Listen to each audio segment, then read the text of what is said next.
BRUCAST is back, baby. This BRUCAST episode is brought to you by the BRUCAST Store. Explore a store filled with awesome goodies from hoodies to t-shirts to mugs. We've got you covered. Stay in style with BRUCAST. Embrace the shock, set the trend. Visit now brew-cast.com/store. Link below.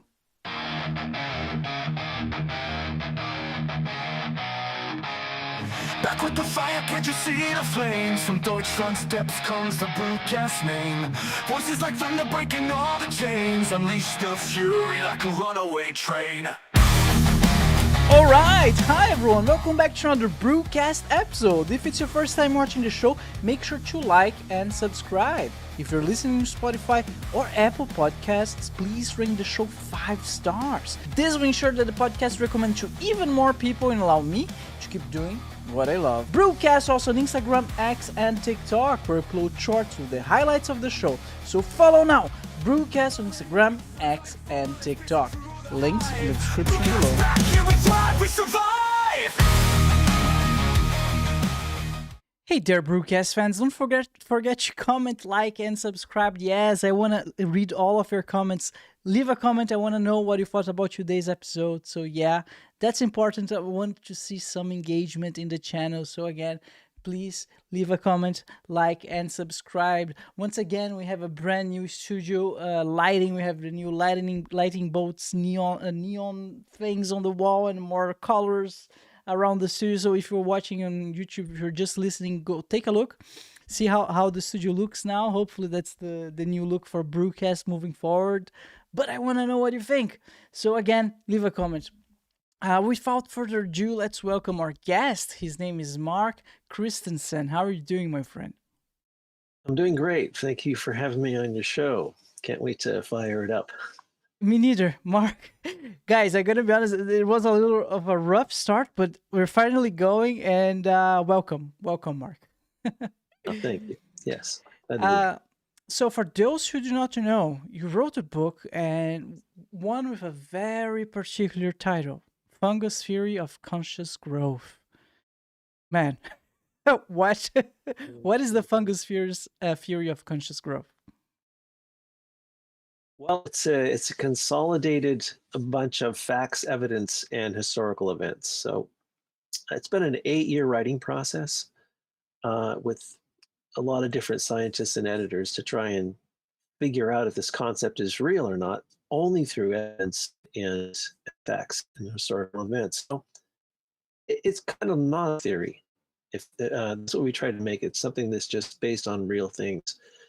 But what it's starting to show is that humanity, because of the conditions of the future that we're headed towards, climate-wise, may end up being forced off the planet, obviously. And so that's a fact, because every 60 seconds in the universe, a star explodes, and we're rotating around one. And that's the eventuality of our own solar system, is our star will expand into a red giant and engulf the Earth. So this is a system. It's a complete system from beginning to end.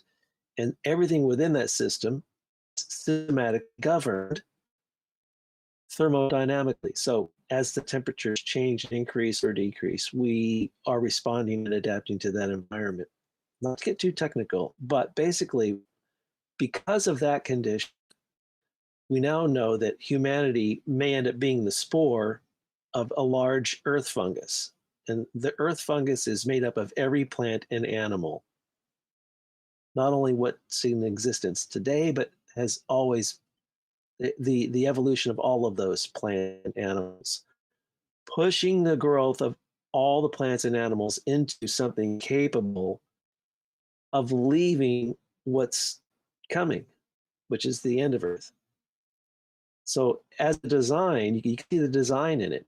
You can see, well, there was nothing here when the Earth was first formed, and this bacteria turned into a fungus, and that fungus turned into plants and animals.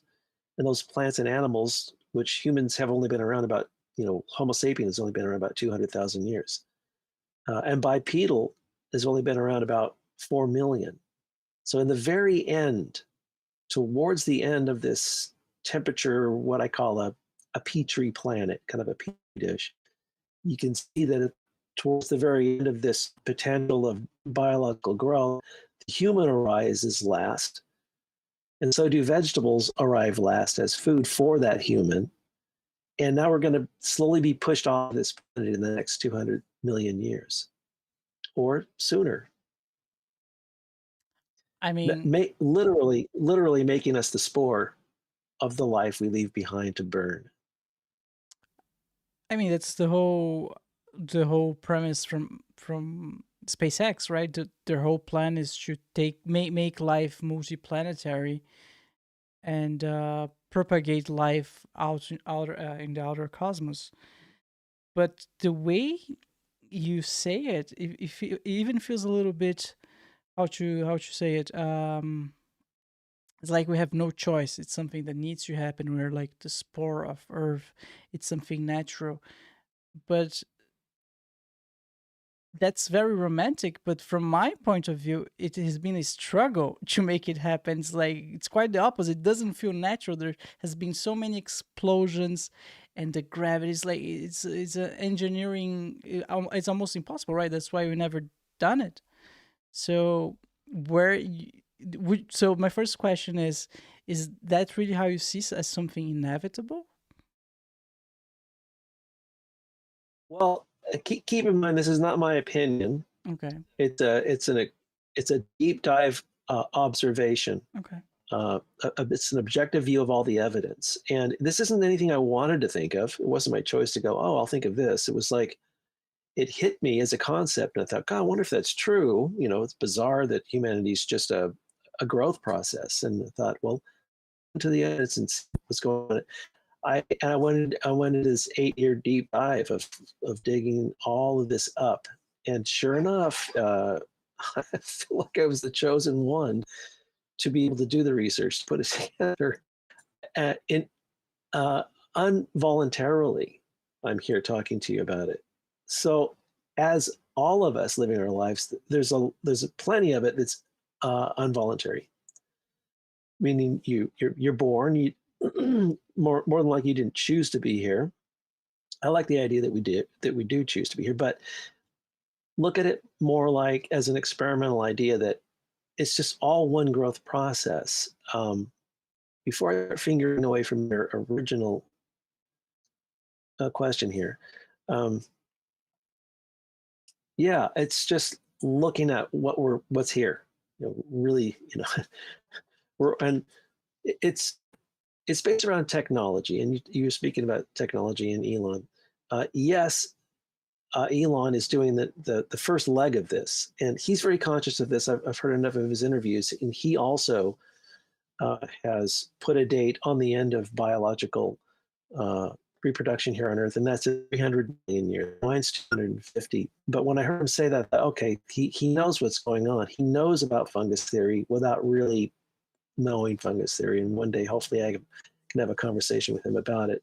But he does understand that thermodynamic-wise, the Earth is going to gradually heat up. And it's called the necrobiocene. That's the period of time when slowly all cells stop dividing because the temperature range of cell division is in between 40 degrees and 101 degrees. Below that and above that, you can't divide a cell, period. So when the Earth's temperature reaches that certain temperature, there's no more cell division going on. And it's a very slow process. And I'll put it like this, so that fungus wants to grow. It doesn't want to die, and it's itself. So what's it doing by itself to sustain this inevitable end? It's formulating technology in order to evade its own death. And you can see that with medicine and humanity, even today, that's what we're always trying to do, extend life so you can enjoy family members longer, your own life longer. This is the natural process that is going to help us evacuate from Earth long before its end, and it's called technical evacuation standards. So those have to be met. Technical evacuation standards. Yeah, and Elon, Go ahead. Go ahead. I'm sorry.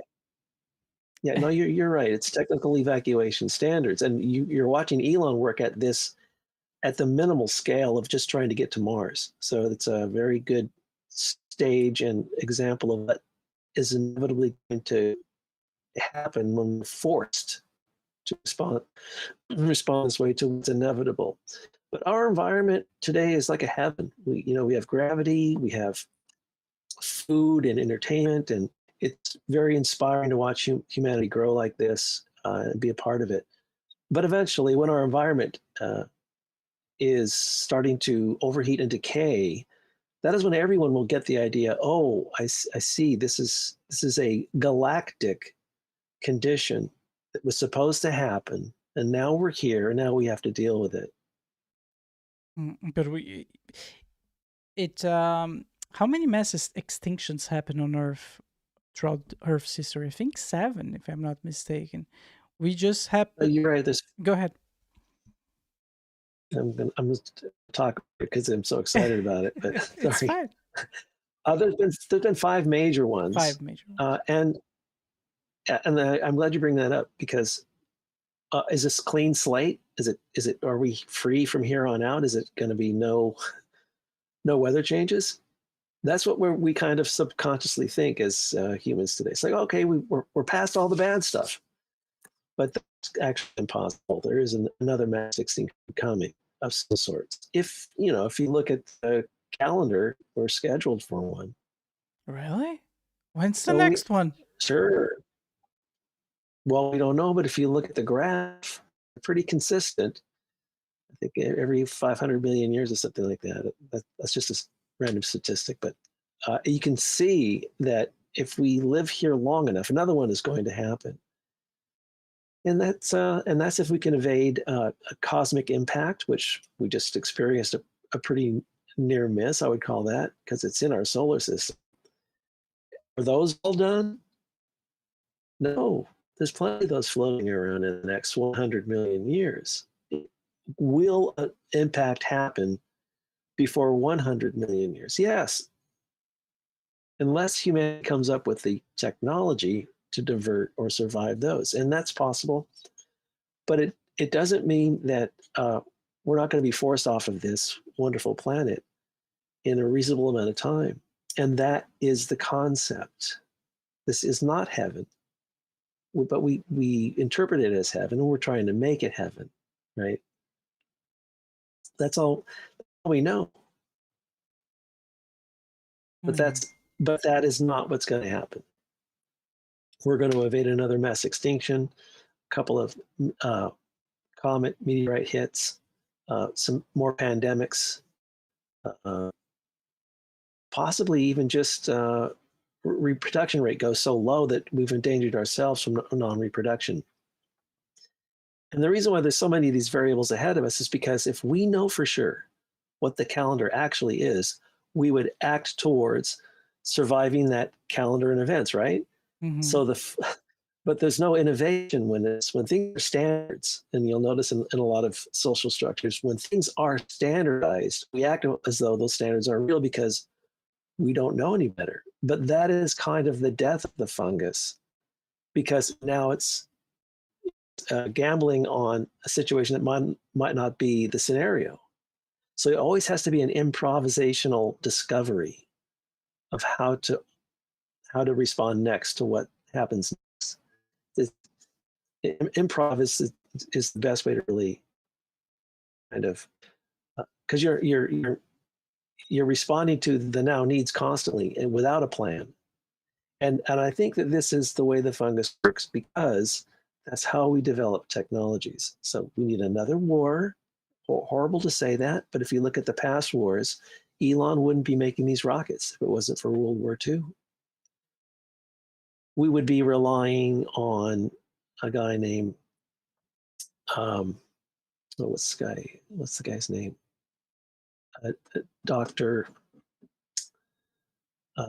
Goddard in White Sands, New Mexico, who's just doing this with minimal government grants, just almost do like model rockets. We would just now be today naturally going into space for the first time if it weren't for war forcing us to progress technologically, because the fungus wants us to reach TES, technical evacuation standards, within a minimum of a temperature time window. See? And on that note, if we're not successful at leaving the planet in time, meaning technologically and genetically, it's all going to fry. There will be no history. There will be no planet to refer to. Even the Bible will burn. So there'll be nothing. In fact, if I may say it kindly, we're scheduled to burn now. Everything is completely, I mean, this is not a doomsday. This is kind of a call to action. But if things remain the way they are, it's all fried. And this is not a theory. This is actual physics. So we have from today, and for a certain time, in the next 100 million years, to be able to facilitate the transportation of humanity to survive it.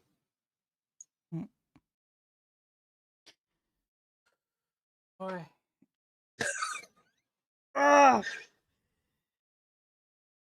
Yeah. I think we never think of that. I the way I perceive, man, I know how to let me rephrase it. Have you seen this movie Don't Look Up? No, what I'm supposed to. It's a very good movie, and it represents exactly how I'm feeling right now. It feels like you know that friend, like you know this feeling that you think nothing happened, nothing bad will ever happen to you, like your house will never burn down. Other people's houses burned out, but not mine. I'm fine. I think like we suffer of that in a collective scale, like globally. We think like, yeah, nothing will ever go so bad that the world will gonna explode. We survived so many wars, we're gonna survive the next one, the pandemic, etc. until the earth explodes, until something happens, and then it's all gone. The same way that you think your house is never gonna burn, then it burns. So maybe we suffer that in a global scale. Well, it's a collective effort. It's the conscious collective. And if I may go on to the purpose of this system, of why it's enforcing this growth process, it's because if it's for maximum conscious growth. I'm just going to say it. Mm-hmm. What is maximum conscious growth? Well, it's for the growth of consciousness to its maximum. And there's evidence that that is the product that the Earth has been made for. For instance, the Earth has been made for? What do you mean the Earth? Right there. Right. The purpose of the Earth is to, first of all, formulate a consciousness and then grow it to its maximum. So before humans, there was, quadrupedal animals or apes or whatever. There wasn't anything bipedal. Right? Mm-hmm. If you haven't studied much evolution, there was nothing walking on two legs for most of all of this time, till about 4 million years ago. So to get to that point, the Earth and the fungus had to develop all these plants and animals to evolve to a point where something could stand on two legs. That's what it's been doing, and it's evidential. So why that? Why the last 3.5 billion years has it been trying to get you and I to have this conversation? Well, if you look at... Go ahead. I'm sorry. Well, no, your questions are very important. But isn't kind of all random? Aren't we just bipedal creatures because the meteor came down and killed all the dinosaurs, which allows the primates to get out of the trees and walk through the earth? Like, the way I see it, it's kind of all random. Like, Earth just happened to be in the perfect how do you say, Goldilocks zone, the perfect area between the sun and the rest of the other planets to have life, to be warm enough. But that's like one planet among how many other billions. So when you say the Earth has this purpose, I have a hard time seeing it that way because of all the other planets who it's all random. You know what I mean? Where I'm Well, coming from. yeah, I hear you. In fact, the physics show that it is not only not random, that it's systematically built. So if you study how a star is born, like our sun, there's a protoplanetary disk that forms. It's like when the sun was first born, it looked like Saturn. It had a huge ring around it, but it was a flat disk. And that disk slowly started to, in its temperature ranges, it did different things. So it's called the bombardment process. So as planets bombarded from like one small rock the size of your fist to two the size of two fists, and then it starts building a planet. Once you have some gravitational formation happening, then everything clings to that one single object in that temperature zone. So you look at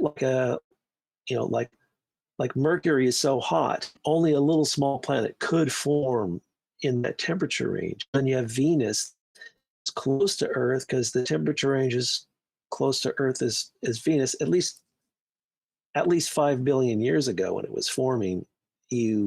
They were similar. Then the sun itself cools down and defines those temperature ranges. So the continuation of the bombardment of each planet is forming under that temperature range. And the Earth happens to be forming in one where water exists. So where Mars is, only ice exists. Where Venus is, only vapor exists. And they're the same, it's same CO2, but it's in different forms. So the Earth formed its planet in a water-like potential. So when the bombardment in building Earth happened, it was bombarding with water, not ice, and water, not gas. So it made a different recipe. So this is physics. It's absolute, and we're supposed to look at other solar systems. We're watching and analyzing all of those systems in the same format. Like there's a red dwarf planet. So when our sun finally expands and shrinks down to a red dwarf, there might be, like Mercury might be the habitable planet all of a sudden. And life could start, because there's water there, life could start all over again from the beginning. That probably throws you way off, but that's the solar system. Go ahead. Panspermia, is that the term when the life comes from somewhere else into the planet? Mm-hmm. That's what that term means. But from writing fungus theory, the evidence shows that if there were two elements needed to start life, the whole no life at all. And the reason why I say that is like just the random fact that you have a water planet is so rare that if you had another oh, now we got to have some other random thing fly in here and just at the right time. Because what if life panspermia happened today? What if it started today? There's not enough incubative time on this planet to get life to become bipedal. See, so you're relying on a secondary. It just doesn't work at all. Damn. It's about conscious growth. So consciousness is like a static state. So you are not unconscious, you are conscious, right? You have consciousness. You've regained consciousness from being unconscious every morning.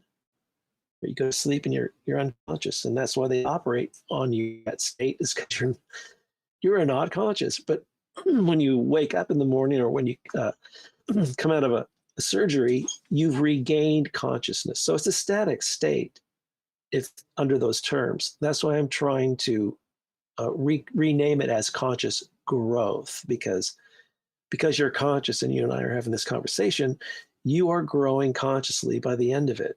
It's minuscule, but if you add up all of your 35 years, however you are, from 5 years old to who you are today, you have grown consciously. So it's a growth process, not only from human to human, but from decade to decade, century to century, and from planet to space. So there's another way of gauging this. Like, you and I are on Earth, so we are a pre-matured consciousness. We're not completely responsible for our existence, meaning we're not feeding ourselves. We get it from the sun. We're not housing ourselves. We're getting that from nature. We take wood, we build a roof. See, all these things are we're not completely responsible for our consciousness, but as we're forced off the planet in the next 100 million years, we will have achieved technology and genetics at the point where we are completely responsible for our existence. And then when we're off the planet, we will be then considered a matured conscious growth. And I would say this, that real life doesn't start until you're the owner of your own existence. And that's a concept in itself. How do you get something that wasn't very smart to become so smart that it actually keeps itself alive? Think of the concept. Not us, but another planet. We're looking at another planet. Oh, it's trying to survive the death of its own planet. And wow, what a concept. Yeah. I mean, that's what we're fearing today with AI. So many people are questioning if we should ban AI or create regulations in order to protect ourselves from them becoming conscious. And as far as I know, they run some tests already, and AI would go even to the point of lying in order to prevent being shut down. They already kind of developing conscious in some way, even though they are programmed to serve us and not to lie, and they will lie if they need to in order to preserve themselves. So Well, there's a couple of good things about that. One, it's just a bigger, better calculator, a positive. We probably cannot survive our planet without it. mhm. So it's a necessary tool to accelerate technology and genetics to be able to leave the planet. Think about it like that. And yeah, there's going to be a catastrophe that's going to help form us to regulate it. But it's already been said that AI cannot create, period. It has to reference things that that it knows. Yeah. But cannot create, and that's the safeguard that we have. Hmm. It's an internal referencing system. Mark, going back to the consciousness and the premature consciousness and mature consciousness, uh, what is the end goal of all of that? If once we reach mature consciousness, we reach a certain type of civilization who is able to, how did you put it? Um, Yeah, I think they're calling it a auto type 1 civilization. type one civilization. What is the end goal? Like, is the end goal of consciousness for every civilization to become God or some type of something like that? Because Wonderful that's question. feels like the direction, right? We first take Yeah. control over our space or our survival, and then or maybe solar planet, and maybe like where is this going? Yeah, well, there's some determinations to that. So let's just say that Earth didn't exceed it and get it off the planet before it got too hot. Then everything died. Or today, everything died. Our self-annihilation killed everything. And it's too far along its thermo calendar to restart life and become successful again. So it would never really reach maturity, like you're saying. Let's just say that that's the case. Then you evaluate what's been going on. And you can see, like, wow, this planet has tried to ignite consciousness and then grow it. So Earth today would have you would be able to gauge it. Well, how far did humanity grow if it doesn't exist anymore? Well, it got to AI. See, and then it's too bad Earth didn't survive. It got to AI. It didn't. It got past a locomotive. you know, it got past printing, it got to the locomotive, but it didn't get to like its own flying saucer stage. It didn't get to levitation. So it only reached AI. If you can gauge, you can literally gauge technological growth that way. The real true calendar is watching technology grow and innovation. And innovation is two things making something new. And everything we have, including AI, is that. It's a development of first you have to invent this, then you got to invent this, and then this can occur. You have to make electricity first. You have to discover microwaves. Then you can have a microwave oven in that order. And every single technology is linear like that.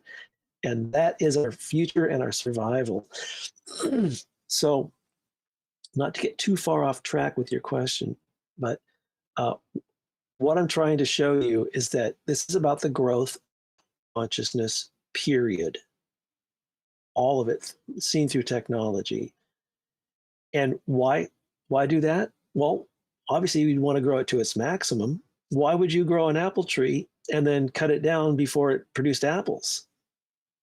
Right? You're waiting for it to grow. So if we're inside a system that is growing consciousness, it wants to grow it to its maximum. Okay, so what is that? Like you're saying, are we trying to be God? Or what is the final determination of growing consciousness to its maximum? Well, we don't know for sure, but we do know this, that there's, I call it from bang to burnout. So there's a big bang, however you want to define that, and there's expansion, and then there's the ignition of light. And light is like our sun. Okay, that burns out. And eventually all the stars never made will burn out completely. And that's estimated to be in 3 trillion years. So we have from the day we leave Earth to 3 trillion years from now, what all the light burns out. I'm not saying that's the end of life, but we can actually gauge that's the end of light as a marker, which I call maximum conscious growth. You can't grow any farther than that without light. And there wouldn't be any purpose to. So what I've come up with is it's just fantasy, but I call it the unigalactic conscious harvest. Unigalactic conscious harvest. Harvest, right. All right. So whenever you're growing something, if you're growing, you know, if you're growing cantaloupe or tomatoes, you're going to harvest. So now that we know that it's conscious growth, well, who's growing it and when are they going to harvest it? So another little easy way to look at this is like you have been created, right? Mm-hmm. Yep. Yeah. Can you agree to that? I do agree, Okay. yeah. Okay, so this is very fundamental. So if you've been created, you have a creator. It's undeniable, right? Mm-hmm. My mom and my Otherwise, dad, you're yeah. a god.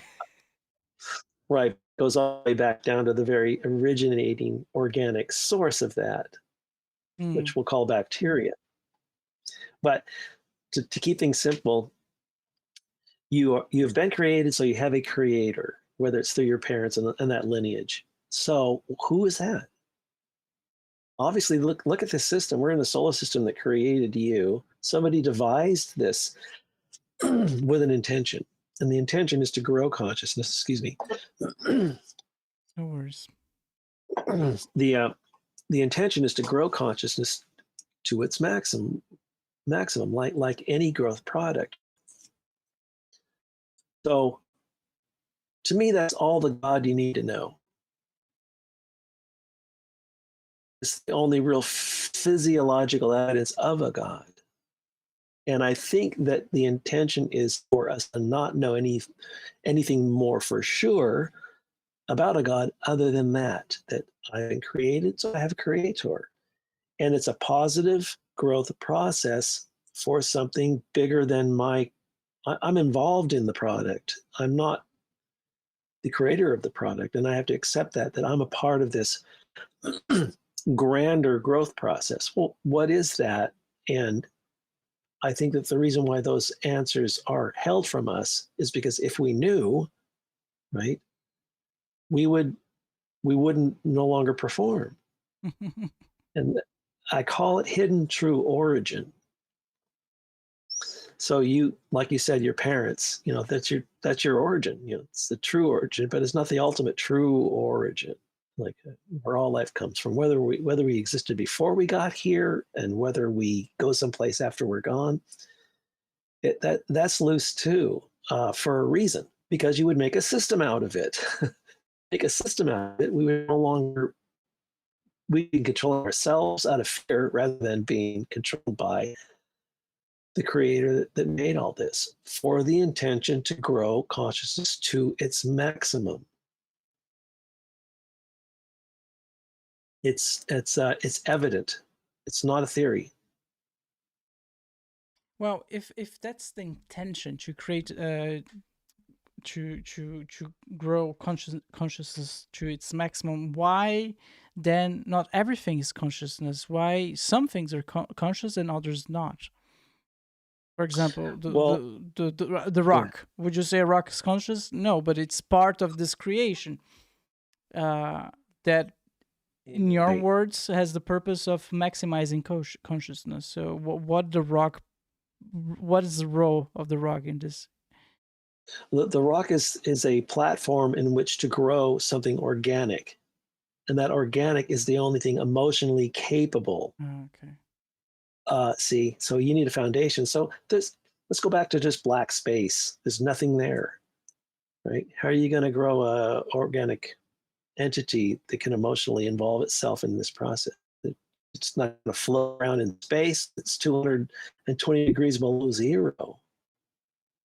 Nothing, not even a tardigrade. So you have to, the best platform, and this is what's great about the universe as hidden true origin. So the ignition of matter and the expansion of matter actually is the formula for hidden true origin. So you got this temporary light sources heating up planets and developing life for temporary, only to ignite consciousness and then grow it to it's in 4 stages. Like leaving Earth is 1 stage, and maybe there's more, but we just don't know what those, we can't conceptually figure out what that might be yet. So if you wanted to look at it as a petri dish concept, look at the planet as a petri planet, and it's got a light source, a heating source. Why? Because in a petri dish, you have to heat that up in an oven in order to get a culture to grow inside of it, right? Whether it's a penicillin or you're trying to find out what disease somebody has, they put that swab in there and they grow it to go, oh, he's got this or she's got that, because we've grown it in this petri dish. But the minute you take that away from its heating source, it dies. So that's what we're doing. We're being heated by a temporary source in order to come up with this technology to survive the planet. It's so blatantly obvious to me after studying for 10 years. This is like, wow. It's kind of overwhelming to really see it all. It's like, wow, I see the whole thing and the reason why. Back to hidden true origin, really important. So if you and I both knew really where we came from, our true origin, you and I eventually would rationalize, well, why stick this thing out? Let's just go home now, right? We don't want to wait for a cancerous tumor or get hit by a bus. I mean, these are pretty scary. I mean, life's pretty scary if our lives will end for sure, right? We're not going to live past 120, right? Well, that's max. Depending who you ask, maybe if you ask Doge, they found some people who have been living for 200 years.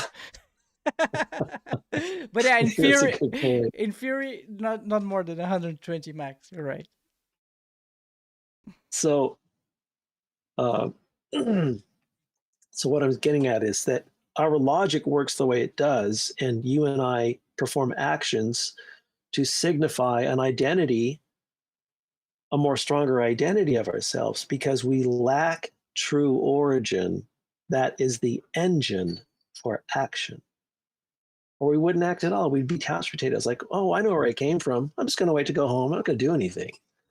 We wouldn't be motivated. So there's an intent to hide true origin through the expansion of matter. The way we're looking at an engine.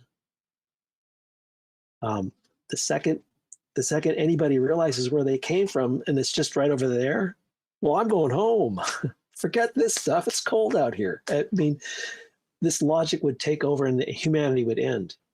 Oh my God, Mark, I have so many questions, but we need to go into a short sponsor. We're gonna need to go into a short sponsor break. You're gonna be right back. Is that okay? Okay.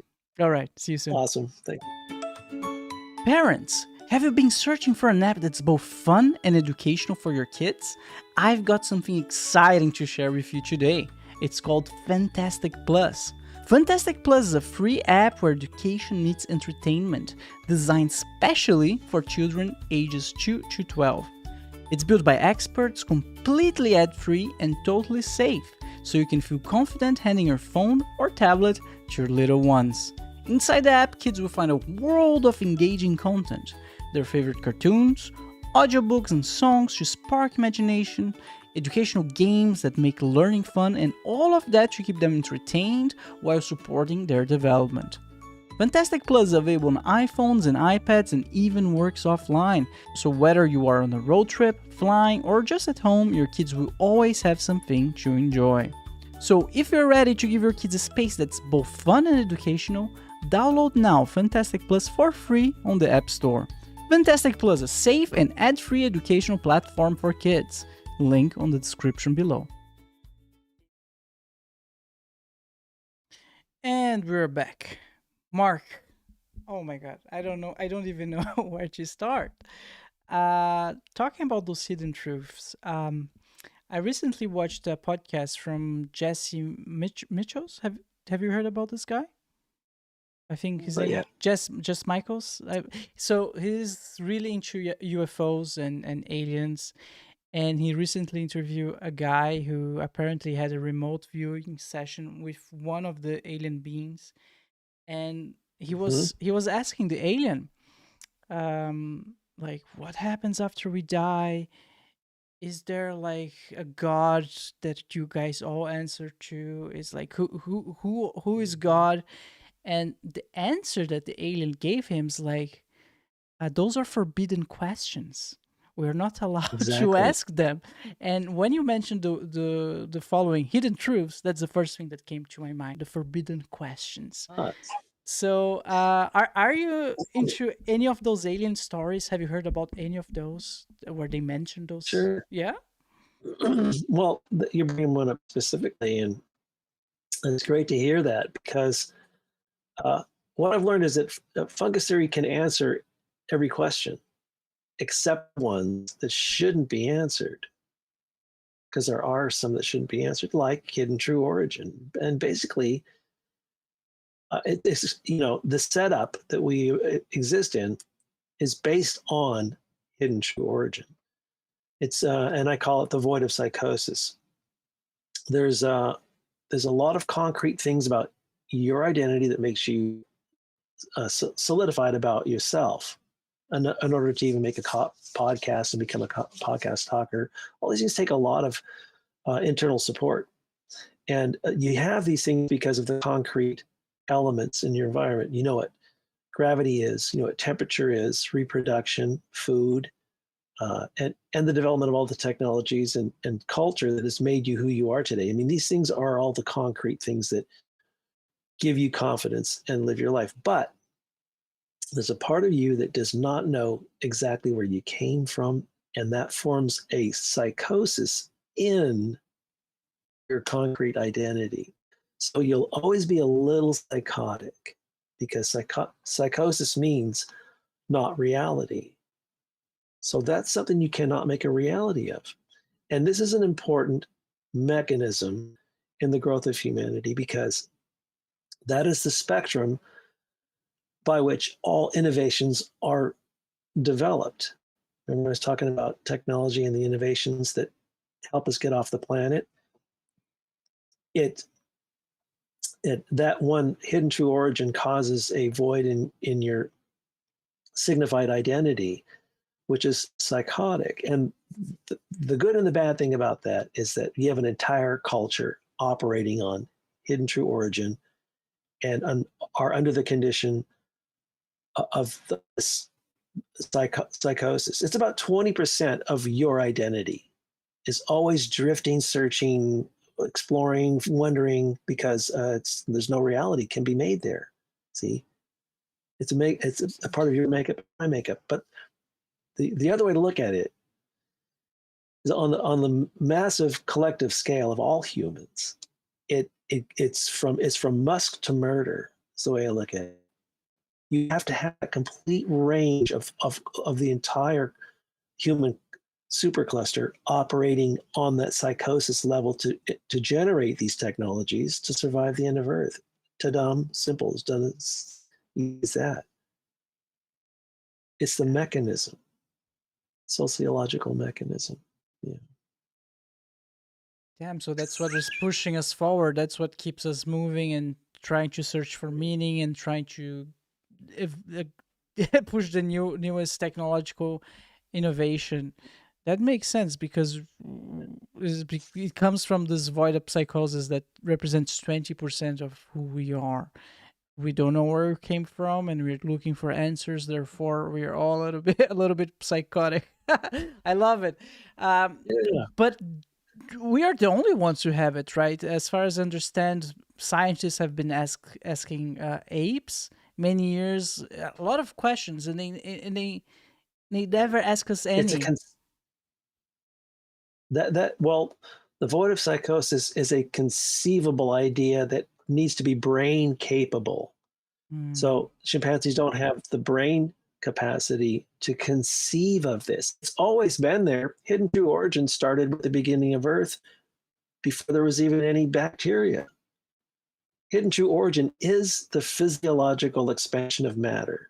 It hides the capability of who might eventually be capable of finding hidden true origin, incapable. So there were no animals 4 billion years ago brain capable of conceiving the sky.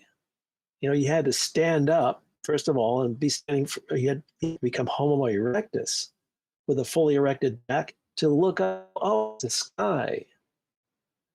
And then through the evolution and the development of the prefrontal cortex, the brain section that's responsible for time and imagination, it has to formulate through those 2 million years until Homo sapien comes around. And Homo sapien is the birth of the void of psychosis in the mind, because the mind is not capable of conceiving it. But before then, the brain hadn't evolved to a point where it could.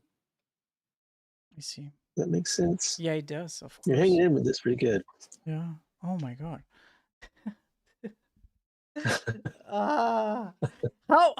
I mean, before we went into your sponsor break, we were talking about going home, right? How easy it would be to just go home if you knew the answers of the hidden truth. And start me make me question myself, what if this is all just a video game, all of a sudden tomorrow you hit your head and you wake up in your in your bedroom, it's like 1996 and was just all a bad dream, who knows? And then you restart the second level but no one else, I don't know, like it's a hidden truth, we don't know. But it could be anything. But I think there's I like when you say truth, because it implies that there's some authenticity to it. And I do believe us humans, we are able to identify or somehow we have this gut feeling and we know when something's it just resonate with us. It feels you know what I mean? So some people say that authenticity is the highest vibration. There's love, it's one of the highest, but authenticity is even higher. and we're able to feel that. And if you watch movies, for example, The Matrix or Inception, they all touch on those same subjects, the afterlife, that there's more. A lot of religions, they touch also, I mean, if not all of them, in the They're afterlife. trying to connect. Yeah, they're really quickly. They're trying to draw hidden true origin. They're trying to show you what it is. They're trying to answer hidden true origin, basically. Both of those film concepts. And it resonates with us because it's true. There's something there, and we can feel it. We just don't know what it is. That's why it's so entertaining to get to have those answers, those questions answers in those movies, in Right. those stories. Maybe one of them is true. That's my point. Maybe it's Matrix. You know, we don't know. And that's what Well, makes it so compelling. But once you understand that you're in this systematic process, you eventually you can accept it as like gravity. You accept it. Oh, I see. I'm in a matrix of hidden true origin, and that is the machine, and that is the conceptual outcome of everything. Then you simply accept it. It's like that's no longer a mystery to you. You understand the machine that you're actually in. And the reason why it's mechanism oriented, that's why you call it a machine. So if you don't have hidden true origin, so you're stressed about who you actually are, and you're insecure about that. So what you're going to do is wake up the next day and perform an action that more clearly defines who you are and signifies who you are, because you're going to do this. Now I know who I am. I'm no longer insecure. Mm-hmm. That's why all actions are even committed at all, any of them. You realize that you don't know who you are completely. Oh my gosh, well, I'm going to do something. And that's why you have a dopamine reward mechanism too. Serotonin and dopamine are stronger than heroin, and you inject it in yourself. So when you succeed at some type of task, whether menial or grand, excuse me, your secretions inject these drugs into your brain. Like, wow, I know who I am. Wow, I accomplished something. Mm-hmm. You wouldn't need to do that if you knew your true origin. But because you don't know your true origin, you need to do that. You need to go out and be a plumber. This is the this is the auto mechanism that makes people climb Mount Everest and risk their life. They're fulfilling this signified thing about their identity. It's insane. It's insane to climb that mountain. Mm-hmm. It's insane. Yeah, I heard Maybe they have problems with the dead bodies now. They can't get rid of all the dead bodies up there because piling up. they're piling up. Yeah. So and people are going up there. Is this insane? This is kind of like, what is triggering this behavior? It's hidden true origin. And they think that when they conquer that mountain, that they've now completely signified who they are, which is delusional completely. But for some reason, that serotonin and dopamine is making them feel like, oh, I know who I am. There's something absolute about me. Yeah. It's not the right way to do it. Technology really is the only way to do it. Technologies. So you see a future where humans and machine merge as a favorable one. Oh, you mean like cyborgs? Yeah. Let's say cyborg. Together? Well, no, I ruled that out because, excuse me again, because mechanics have a failure rate, but biology does not have a failure rate. So why would you include something that's failure rate capable in with your survival? Done. Biology is not failure. Could you repeat No. it again? I mean, all the disease. What are the diseases then? Well, so biology does not have a failure rate, much the same as mechanical. I mean, mechanical is absolute. It's absolutely going to fail. Why would you put an artificial heart in you if it's going to fail? I'm just giving you an example. Obviously, you can live to 200 artificial heart, but uh, if you were going to rely on every human having an artificial heart, that would be the end of humanity eventually, because you can calculate the end of each one of those existence. But biology is not of your my control. It's the fungus, and it's always going to create what it needs to survive the end of the planet and the end of the universe. The fungus's primary goal is to leave planet Earth to survive it. And then the secondary goal, the ultimate goal, is to reach unigalactic conscious harvest, whether that's the end of light or further.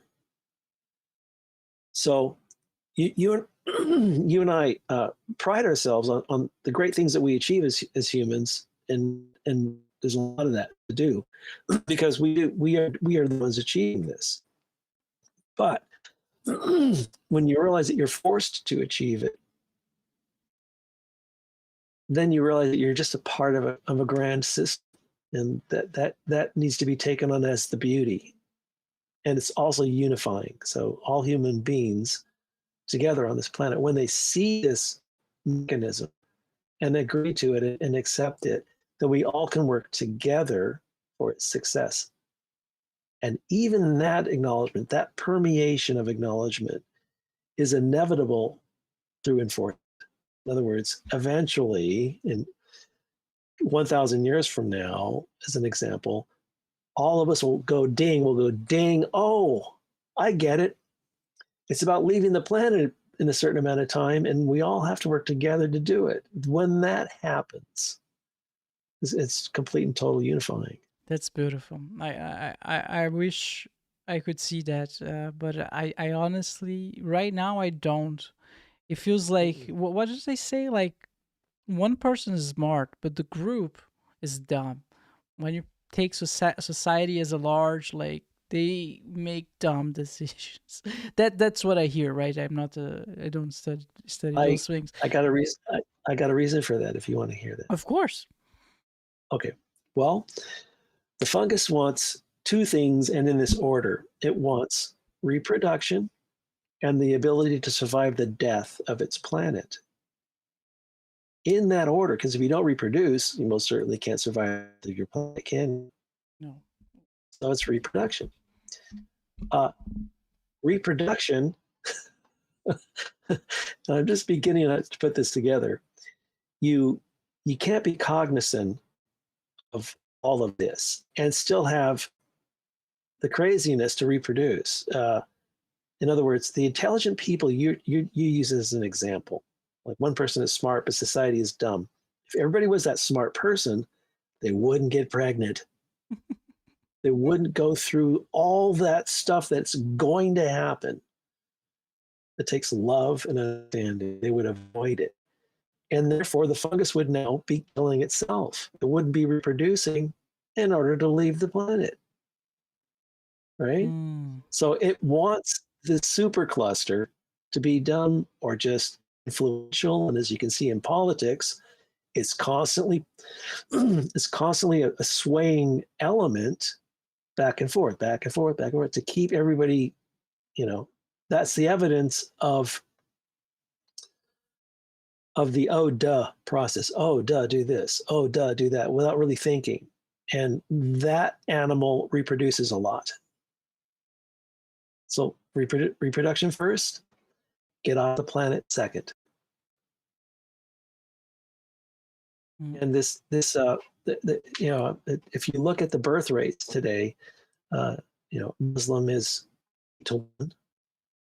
White Americans are 1.8 to 1, irreversible, right?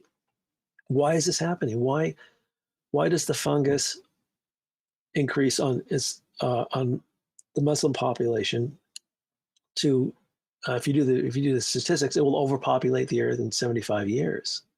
Everyone will be Muslim according to the statistics today. Why does the fungus want that? Well, the fungus doesn't want a Muslim-controlled globe. It just wants people here, period. If whites are at 1.8 to 1, it doesn't care about.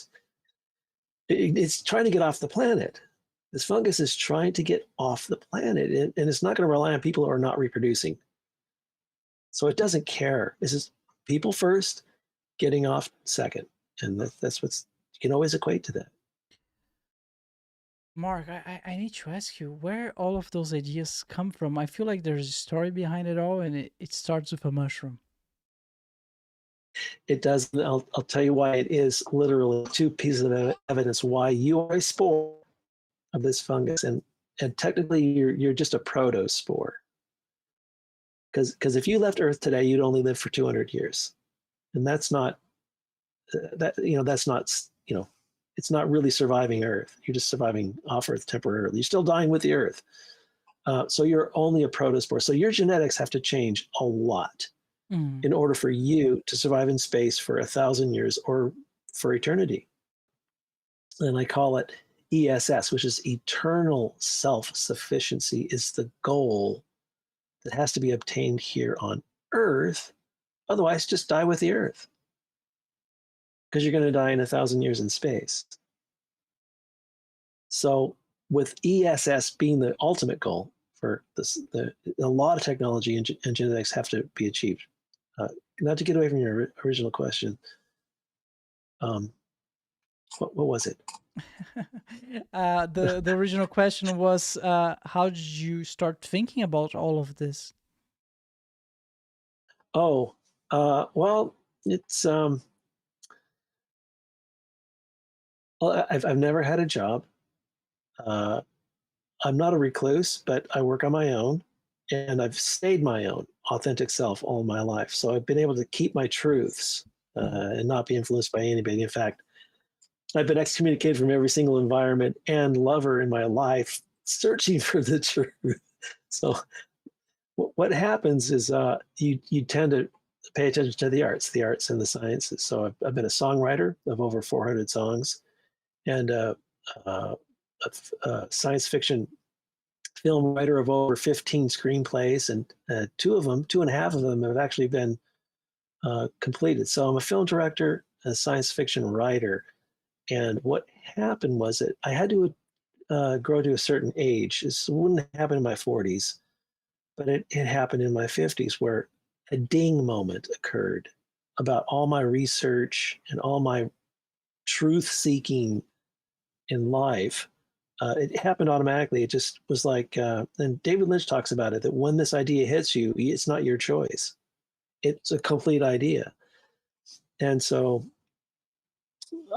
when it happened, I was like, okay, wow, everything's kind of one fungus if you look at it, right? Everything's kind of like still behaving like a fungus looking for food. That's a weird concept, but my innards changed. A calmness came down. That's kind of cascaded down over me. This calmness, and I thought, oh, that's weird. I figured something out weird. That's weird. And I thought to myself, well, I'm not going to go get a degree in science and go back to school at my age and try to make this thing true. That doesn't make sense. I'm a film director, but it ate away at me for the next 4 weeks, to the point where I felt a responsibility in trying to figure this out. So it was a grand concept that everything is one fungus. And then I had to get down to, like, why are you being forced to think this? And as soon as I got into research, it just was, it just never stopped. It was like channeling, basically, for 4 years straight. I was really channeling, because I don't have a degree in science. I do now, after 10 years of doing this. I have my own master's degree in research. So, but still wasn't able to really define the fact that you are the spore of a fungus for a few years. These things were discovered in the research process. So back to that one piece of evidence that you are the spore or a protospore. How did you get to be this protospore? Well, there was an original fungus about 2 billion years ago that was equally both plant and animal together. Well, It's called the original fungus. Yeah. It was developed from the from basically bacteria. The feeding frenzy on bacteria got so intense that it was going to devour itself. And this is just concepts, but there is evidence of this. That to survive that feeding frenzy in bacteria became this plant and animal fungus. There's more to it than that, but once it became that, it was undefiable, and it split. There's a split. So about 1.5 million years ago, billion, I'm sorry, there was a split. And so the fungus side went off into the plant world. I'm sorry, the plant side of the fungus off into the plant world. And then the animal portion went off on its own for another 500 million. So there's three elements here: plant, animal, and fungus. So the plant life is now on its own, building plants.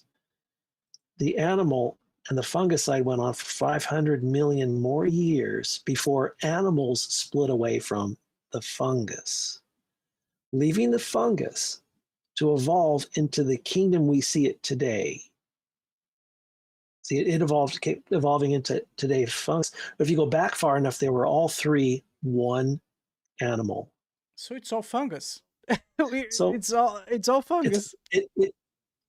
It's all fungus. There's a physiological proof that everything, you're not supposed to say proof, but it's all originated from that fungus, so it's still the same fungus. And the weird thing about it is it's a self-feeding fungus. So the plant life feeds the animals. It's called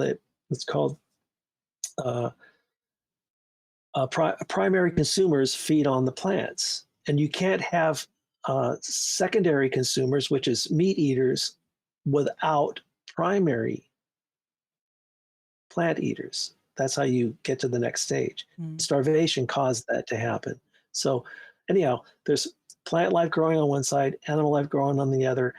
All these evolutions through the last 2 billion years have occurred to where the animal life is now standing. It's not swimming. It's not crawling on all fours. It's standing, and it walks over. And strangely enough, vegetables came last in the plant world, just in time for you to go over and when you eat a tomato, you're still eating yourself. Oh Because if my you go God. back far enough, see that concept? I And it's mean, a I'm sorry. self-consumption is the word. Self-consumption cycle. I'm sorry for cutting you off. I mean, if you go No, even back, further back, we are all stardust, right? Isn't that correct? yeah, Yeah. that's how you get biology to occur. So our sun is a secondary sun. It's supernovaed and then became the type of sun that would formulate that planetary disk. Remember that disk that bombards the planets, right? So there's a systematic process in the physics that you cannot do it in a primary star. It has to explode and become a secondary star, and that explosion formulates the planets, and that is systematic. That's physics reality there. Well, who designed that? Somebody who wants organics to eventually become smart enough to survive its own planet. That's the sweeping one sentence description of what's going on. So you got to make a secondary planet, a sun, to form the planets in order for biology to survive the end of its birthplace. This is also interesting, Mark. And I'm gonna be honest, like since I started doing this podcast a few years ago, I've just noticed there's so much that we don't know as humans. There's so much out there. There's like there's the hidden truth. That what I want you to go back to is the void of psychosis, right? There's so much that we don't know where it came from. So many unanswered questions, like the hidden truths that we talked about. And I somehow I feel like it's all connected, like religion, energy, UFOs, the fungus. They all somehow all of those big questions. They have those answers, those big answers that all interconnect somehow. And I do feel like we touched on a lot of them today, and it rings that bell of authenticity. You know, that I cannot quite pinpoint exactly the answers and what, but I do feel like it has some truth in there. Well, let me simplify it as much as I can. Everything is science, and everything is one science for the growth of a consciousness to its maximum. So everything is one science for the growth of consciousness to its maximum inside a cold, dark vacuum via a fungus in the place we call the universe. Wow, that's beautiful. Man, again, that's such an interesting topic. I have like 1,000 more questions to could keep going. But I need to ask, do you have any final remarks? Anything else that like to leave us with? No, I think what I've been cursed with this is to try and get humanity to jump to a new view of why everything is the way it is. Because that's the best and quickest way to unification of a kind of a mind hive. Not that individuals wouldn't exist in it, but at least if we all knew for sure things that Earth does end, and that is an intended process to enforce the growth of us as humans. And once we can accept that together, we would all understand. And not to phase out the Bible and religion, but if we don't get to work technologically, we won't be able to take any of that stuff with us. Mm-hmm. Right? We have to save religion. I need to ask, have you watched Black Mirror? No. Is it television? It's a television show. They touched on a lot of aspects on how technology will affect our life in the future, like not far from now, maybe 5-10 years from now. And it's called Black Mirror because they need to make it dramatic for TV purposes, right? So there's always a dark turn to it. But it's very interesting. I think you would like it. I'll have to check both of those out. Yeah. Yeah. Thank you. Mark, thank you so much. What a pleasure. It's been a pleasure to be able to dump on you. Thank you for listening to all that. All right, everyone. Don't forget to like, comment, and subscribe. And see you next time. Bye-bye. Yes. Bye-bye. Thanks. Thank you so much for hanging out with us today. If it's your first time watching the show, make sure to like and subscribe. If you're listening on Spotify or Apple Podcasts, please rank the show 5 stars. This will ensure that the podcast is recommended to even more people and allow me to keep doing what I love. Check out now the BRUCAST store, Explore store, filled with awesome goodies from hoodies to t-shirts to mugs.